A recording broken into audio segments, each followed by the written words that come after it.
Hello my dear friends, in this video we are going to discussing about the equation of oscillatory। इस topic को लेते हुए हम लोग आगे के जितने भी सिंपल हार्मोनिक मोशंस के इक्वेशन है उनको सॉल्व करने की कोशिश करेंगे। तो चलिए स्टार्ट करते हैं चैप्टर को नए जोश के साथ। Equation of oscillatory. Equation of oscillatory का सबसे पहले मैं इक्वेशन लिख देता हूं। ये होता है F equal to minus k x के पावर एन। क्या होता है बेटा? F equal to minus k x के power n, where n is an odd number.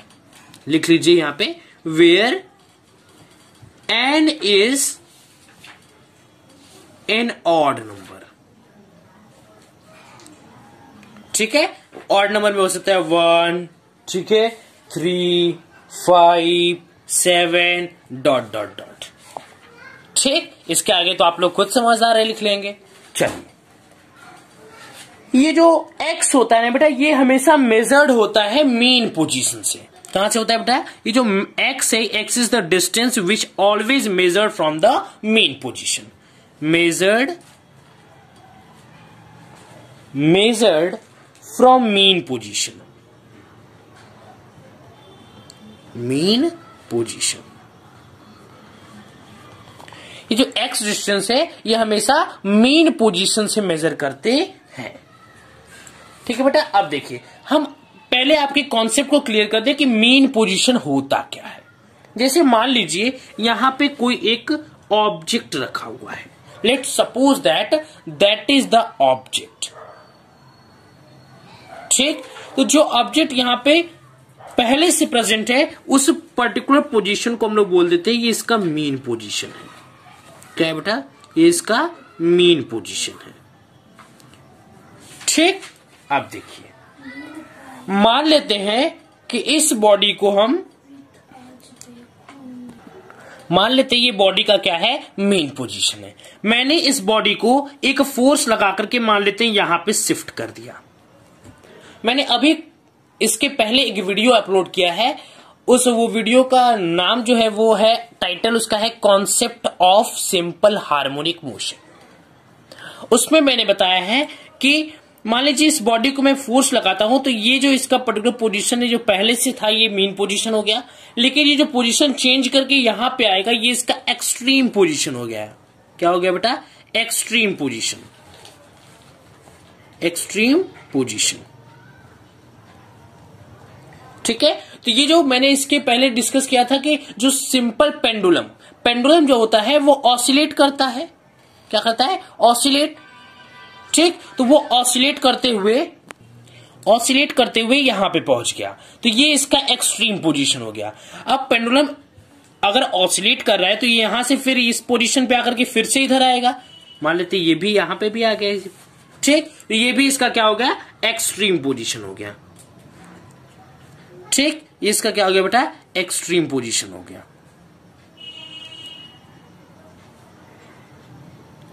ठीक है, ये दोनों इसके क्या हो गए? एक्सट्रीम पोजीशन आ गए। ठीक, हम लोग किसी एक डायरेक्शन को पॉजिटिव डायरेक्शन मान लेते हैं। मान लेते हैं ये जो बॉडी है अगर इधर आए तो ये जो डायरेक्शन है इसका पॉजिटिव डायरेक्शन है।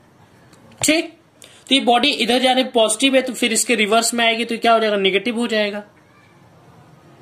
ठीक, लेकिन फिर से इधर जाएगी तो ये फिर से नेगेटिव हो जाएगा, क्योंकि मैंने तो इस डायरेक्शन को पॉजिटिव माना है, बॉडी तो इस डायरेक्शन में जा रही है तो ये क्या हो गया? नेगेटिव। लेकिन इधर जाने के बाद एक्सट्रीम से फिर से वो मीन पोजीशन पे आएगी तो वो डायरेक्शन क्या हो जाएगा? ये डायरेक्शन हो जाएगा पॉजिटिव डायरेक्शन। क्या हो जाएगा बेटा? Positive direction. क्लियर है? किसी को कोई डाउट होगा कमेंट सेक्शन में जरूर बताइएगा। ठीक है, अब देखिए होता क्या बेटा कि कोई भी बॉडी अगर मीन पोजीशन से एक्सट्रीम पोजीशन पे ले जाया जा रहा है उसको, तो जो बॉडी होती है वो हमेशा मीन पोजीशन पे आने की कोशिश करती है। When we stretch a particle then that particle wants to come again in the mean position. जब आप किसी पार्टिकल को स्ट्रेच करके खींच करके उसको मीन पोजीशन से एक्सट्रीम पोजीशन पे ले जाते हो तो वो जो बॉडी है वो कोई ना कोई फोर्स लगा करके वो फिर से मीन पोजीशन पे आना चाहती है।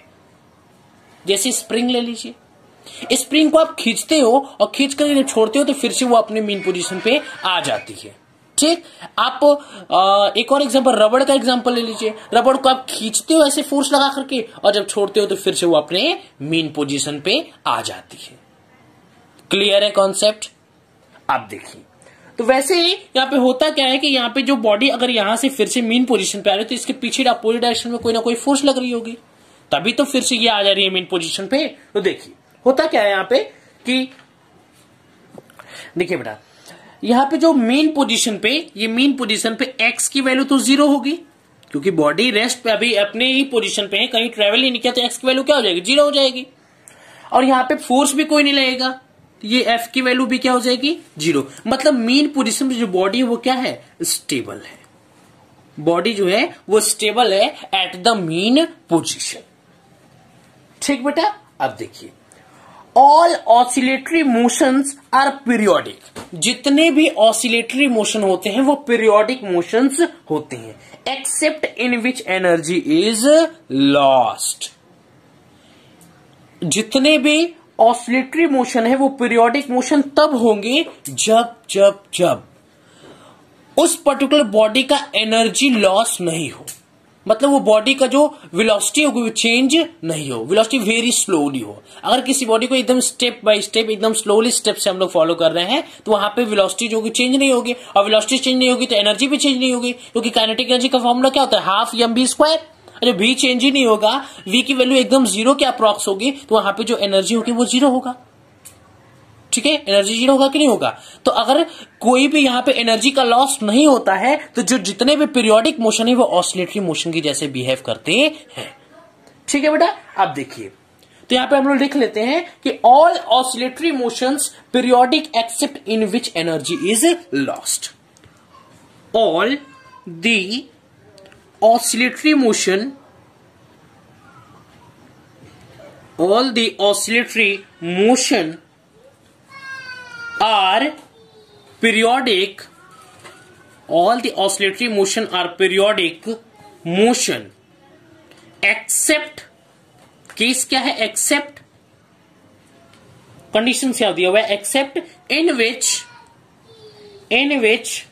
energy is lost, in which energy is lost, जब एनर्जी, कोई भी एनर्जी का लॉस नहीं हो रहा हो। क्लियर है? अब देखिए, सिंपल हार्मोनिक मोशन क्या है, अब हम डिस्कस करते हैं अपने चैप्टर के ऊपर, what the concept of simple harmonic motion. अभी तक मैंने पढ़ा ऑसिलेटरी मोशन क्या होता है, ऑसिलेटरी मोशन का इक्वेशन क्या होता है, पीरियोडिक मोशंस क्या होते हैं, उसको एग्जांपल के थ्रू हमने समझाया। अब मैं डिस्कस करूंगा चैप्टर के ऊपर कि what the concept of simple harmonic motion. मैं इस चैप्टर को क्यों पढ़ूंगा? देखिए, simple harmonic motion, simple harmonic motion. ठीक है बेटा, देखिए सिंपल हार्मोनिक मोशन, ये सिंपल हार्मोनिक मोशन है बेटा, ये ऑसिलेटरी मोशन का एक स्पेशल केस है। ये क्या है? ऑसिलेटरी मोशन का एक सिंपलेस्ट केस बोल सकते हो, एकदम आसान सा केस है। तो देखिए होता क्या यहाँ पे, जो स्पेशल केस ऑफ ऑसिलेशन होता है, क्या होता है? स्पेशल केस ऑफ ऑसिलेशन होता है, OSCILLATI होता है शायद, ऑसिलेशन होता है। ठीक, या आप बोल सकते हो सिंपलेस्ट केस होता है। क्या होता है? सिंपलेस्ट केस ऑफ ऑसिलेशन, ये ऑसिलेशन का एक सिंपलेस्ट केस होता है। ठीक, ये सिंपल हार्मोनिक मोशन होता है, ये एक स्ट्रेट लाइन मोशन होता है। क्या होता है बेटा? It is a straight line motion, ये एक स्ट्रेट लाइन मोशन होता है। ठीक है, अब देखिए, तो हमने सिंपल ऑसिलेशन, ऑसिलेटरी का इक्वेशन क्या देखा मैंने? इक्वेशन ऑफ ऑसिलेटरी है ना, F इज इक्वल टू के एक्स के माइनस के एक्स के पावर एन, ये है ना इक्वेशन ऑफ ऑसिलेटरी। तो ये भी सिंपल केस है, तो यहां पे देखिए फोर्स कर लिखिए, यहाँ पे F is equal to minus k x के पावर एन। अगर सिंपलेस्ट केस उसका पावर 1 मान लेते हैं, लिख सकते हैं f is equal to minus k x के पावर 1। यहां पे मैं बार बार बता दे रहा हूं आपको कि जो x है ये मेजर्ड होता है फ्रॉम मीन पोजीशन से, measured from mean position, measured from mean position, ये मीन पोजीशन से मेजर होता है। ठीक, अब देखिए कॉन्सेप्ट को समझते चलिएगा, कोई भी कंफ्यूजन होगा कमेंट सेक्शन में जरूर बताइएगा। देखिए मान लेते हैं ये जो बॉडी है, ठीक, ये एक्सट्रीम पोजीशन पे आया, यहां पे भी एक्सट्रीम पोजीशन होगा, टू एंड फ्रो मोशन कर रहा है, तो बॉडी इधर भी जाएगी इधर भी जाएगी, ऑसिलेट कर रही है कंटिन्यूअसली। ठीक, तो मीन पोजीशन मान लीजिए यहां पे मैंने थोड़ा सा इसको डंप किया, थोड़ा सा हल्का सा पुश किया, तो ये अपने कंटिन्यूअसली थोड़ा सा ऑसिलेशन करना स्टार्ट कर दिया है। ठीक है, अब देखिए मैंने इस डायरेक्शन की क्या बना है, पॉजिटिव, तो x is equal to positive लिख सकते हैं। इस डायरेक्शन की मैंने क्या बना है, नेगेटिव हो जाएगा ऑटोमेटिक, क्या हो जाएगा बेटा, नेगेटिव। अब बोलेंगे sir f is equal to negative आपने क्यों लिखा, क्योंकि डिस्प्लेसमेंट अगर इधर हो रहा है तो फोर्स किधर लगेगा। देखिए मेरा समझाने का मतलब यह है कि जो बॉडी है यह मीन पोजीशन से एक्सट्रीम पोजीशन पे आ रही है, तो ये बॉडी, मैंने क्या बोला कि कोई भी बॉडी अपने पोजीशन मीन पोजीशन को छोड़ करके एक्सट्रीम पोजीशन पे जाती है तो वह फिर से मीन पोजीशन पे लौट के आना चाहती है, और जब वो फिर से मीन पोजीशन पे लौट के आना चाहती है तो वहां पे एक फोर्स एक्ट करता है अपोजिट डायरेक्शन में मोशन की, उसी फोर्स को हम लोग बोलते हैं, क्या बोलते हैं बेटा, वही फोर्स यहाँ पे नेगेटिव है, क्योंकि मोशन आगे की तरफ हो रहा है, तो यहाँ पे जो फोर्स होगा वो पीछे की तरफ होगा। क्या होगा, फोर्स जो होगा वो पीछे की तरफ होगा।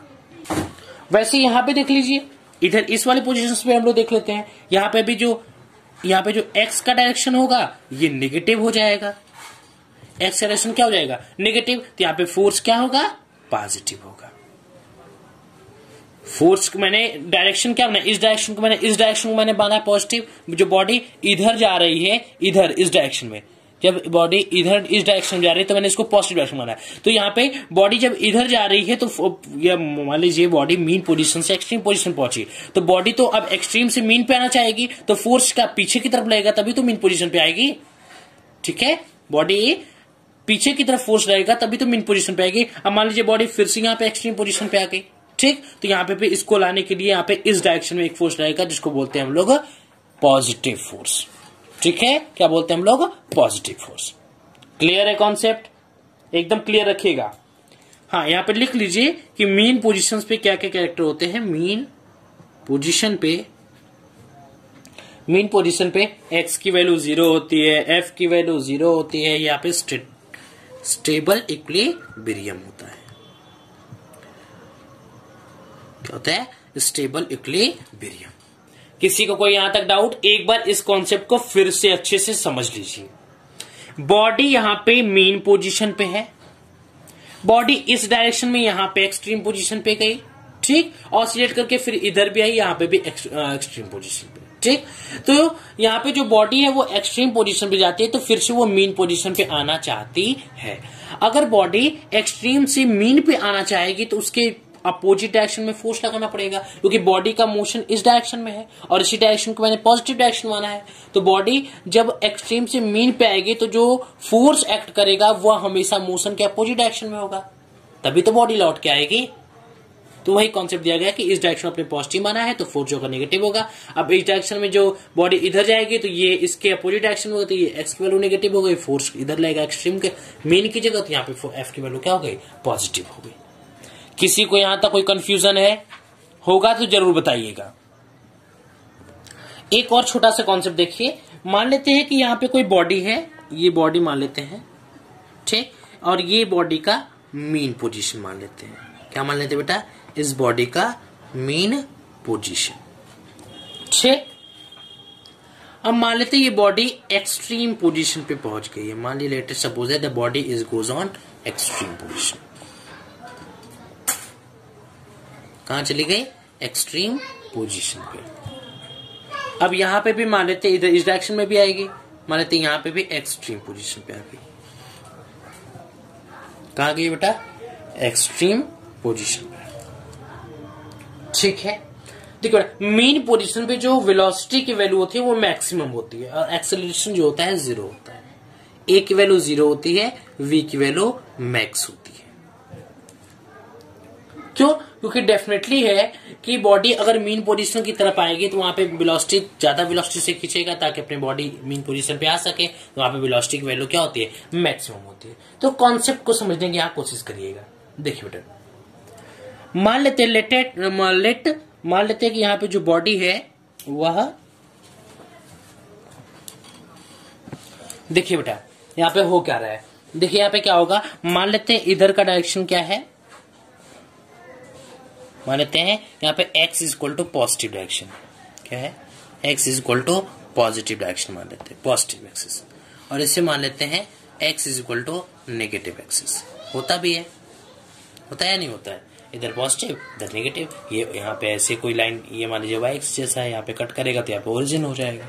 ठीक है, अब देखिए मान लेते बॉडी इधर आ रही है, ठीक, तो यहाँ पे कोई भी बॉडी मीन पोजीशन से एक्सट्रीम पोजीशन पे आएगी तो धीरे धीरे उसकी वेलोसिटी कम हो जाएगी, धीरे धीरे उसकी वेलोसिटी क्या हो जाएगी? कम हो जाएगी। तो यहाँ पे धीरे धीरे क्या हो रही है? वेलोसिटी जो मीन से एक्सट्रीम पे आ रही है तो उसकी वेलोसिटी धीरे धीरे कम हो रही है। लेकिन फोर्स हमेशा क्या लगेगा? मीन पोजीशन के डायरेक्शन में लगेगा। फोर्स जो है हमेशा कहां लगेगा? मीन पोजीशन के डायरेक्शन में। तो अगर जिस डायरेक्शन में फोर्स लगेगा उसी डायरेक्शन में एक्सेलरेशन भी एक्ट करेगा। ठीक है बेटा, अब मान लीजिए बॉडी अब लौटेगी, तो जो बॉडी लौटेगी तो यहां पे क्या होगा? यहां पे भी जो एक्सेलरेशन की वैल्यू होगी बेटा ये भी इसी तरफ होगी, क्योंकि बॉडी कहां जाना चाहेगी? मेन पोजीशन पे। और यहां पे जो वेलोसिटी होगा वह इंक्रीज करेगा, क्योंकि एक फोर्स खींच रही है इस बॉडी को, ये यहाँ पे मेन पोजीशन पे लाने के लिए इस बॉडी को फोर्स खींच रही है। और फिर फोर्स खींचेगी तो यहाँ पे वेलोसिटी की वैल्यू 1 by 1 इंक्रीज करती चली जाएगी। ठीक है, मान लेते ये बॉडी अब मेन पोजीशन पे जा रही है। ठीक वही सिचुएशन यहाँ पे देख लीजिए, बॉडी जो है मान लेते हैं यहाँ पे अब फिर से मेन पोजीशन से एक्सट्रीम पोजीशन पे जा रही है। बॉडी जब मेन पोजीशन से एक्सट्रीम पोजीशन जाएगी तो एक्सेलरेशन की वैल्यू हमेशा और हमेशा मेन पोजीशन के डायरेक्शन में रहेगी, क्योंकि वहां पे फोर्स जो लग रहा है वो मेन पोजीशन के डायरेक्शन में लग रहा है। ठीक, और वेलोसिटी की वैल्यू यहाँ पे भी कम होती रहेगी, क्योंकि मेन पोजीशन से एक्सट्रीम पोजीशन पे जा रहा है तो वहां पे वेलोसिटी की वैल्यू कम होगी। और यहाँ पे जब एक्सट्रीम पोजीशन से मेन पोजीशन पे आएगा तो एक फोर्स एक्ट हो रही है अपोजिट डायरेक्शन में, इसलिए यहाँ पे वेलोसिटी की वैल्यू ज्यादा हो जाएगी।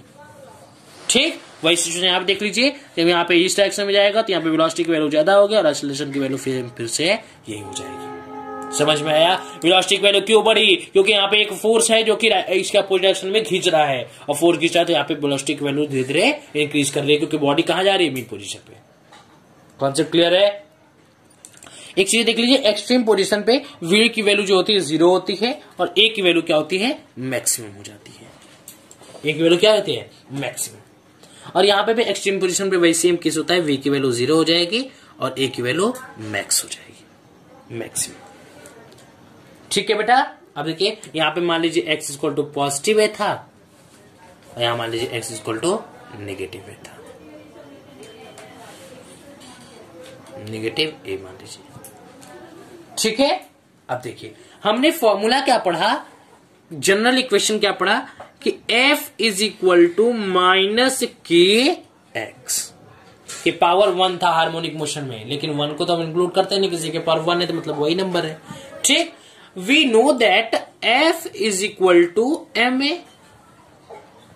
हम लोग जानते हैं ना कि f is equal to क्या होता है? ma, so we can put here f is equal to, हम लोग क्या यहां पे लिखेंगे? ma equal to minus kx। हम यहां पे लिख सकते हैं a equal to minus k by m x, लिख सकते हैं। m को मैंने यहां ला दिया नीचे, कोई दिक्कत यहां तक? अब देखिए, so we can write here a equal to minus omega square x. बोलोगे सर यहाँ पे ओमेगा का टर्म कहां से आ गया? बेटा यहाँ पे ओमेगा इसलिए आया क्योंकि एक टर्म होता है k by m equal to एक कांस्टेंट वैल्यू होती है, k बाई एम जो है यहाँ पे कांस्टेंट है। ठीक, तो k बाई एम की वैल्यू जो होती है कांस्टेंट होती है, उसको डिनोट करते हैं हम लोग ओमेगा से, डिनोटेड बाई ओमेगा। ठीक है बेटा, किससे नोट करते हैं हम लोग? ओमेगा से नोट करते हैं। So we can write here omega is equal to under root k by m. ठीक, तो ओमेगा स्क्वायर इक्वल टू हम लोग क्या लिख सकते हैं, k बाई एम लिख सकते हैं। तो वही मैंने k बाई एम की जगह ओमेगा स्क्वायर पुट कर दिया। किसी को कोई यहां तक डाउट? फिर से बता दे रहा हूं इस टर्म को, ऐसे इस टर्म को फिर से देख लीजिए। मैंने बोला f is equal to minus k x था, f is equal to m में लिख सकते हैं हम लोग, क्या लिख सकते हैं, f is equal to m में लिख सकते हैं, f is equal to minus k x लिख सकते हैं। ठीक है, f की जगह हम लोग क्या लिख सकते हैं, m में, a को यहां रखा, m को नीचे भेज दिया तो माइनस के बाई एम एक्स हो गया। बट मैंने बोला कि के बाई एम जो है एक कांस्टेंट वैल्यू होती है जिसको हम लोग ओमेगा से नोट करते हैं, तो ओमेगा इज इक्वल टू लिख सकते हैं under root k by m. So we can write here omega square is equal to k by m. ठीक, तो यहाँ पे ओमेगा स्क्वायर इक्वल टू मैंने यहाँ पे पुट कर दिया के बाई एम के प्लेस पे, तो ए इज इक्वल टू क्या हो गया, माइनस ओमेगा स्क्वायर एक्स। यहां तक किसी को कोई दिक्कत नहीं होनी चाहिए। अब देखिए यहाँ पे कुछ पॉइंट्स लिख लीजिए। यहाँ पे ए की मैक्सिमम वैल्यू क्या होती है, ए मैक्स जो होता है वह होता है ओमेगा ए पे। ठीक है, मीन्स दैट एक्सट्रीम पे where x is equal to plus A. ठीक है, नेक्स्ट v की वैल्यू 0 कहां होती है, एक्सट्रीम पे, बट v की मैक्सिमम कहां होता है, मीन पे। कहां होता है, मीन पे। देख लीजिए v की मैक्सिमम वैल्यू कहां थी, मीन पे, v की वैल्यू 0 कहां थी, एक्सट्रीम पे, a की वैल्यू मैक्सिमम कहां थी, एक्सट्रीम पे, बट a की वैल्यू 0 कहां थी, मीन पे। सो ये मैंने यहाँ पे लिख दिया है। इन दोनों पॉइंट को आप याद रखिएगा, बहुत इंपॉर्टेंट है, कभी कभी 1 मार्क्स में पूछ लेता है ना। तो बस आज के लिए इतना ही, तब तक पढ़ाई करते रहे। All the very best.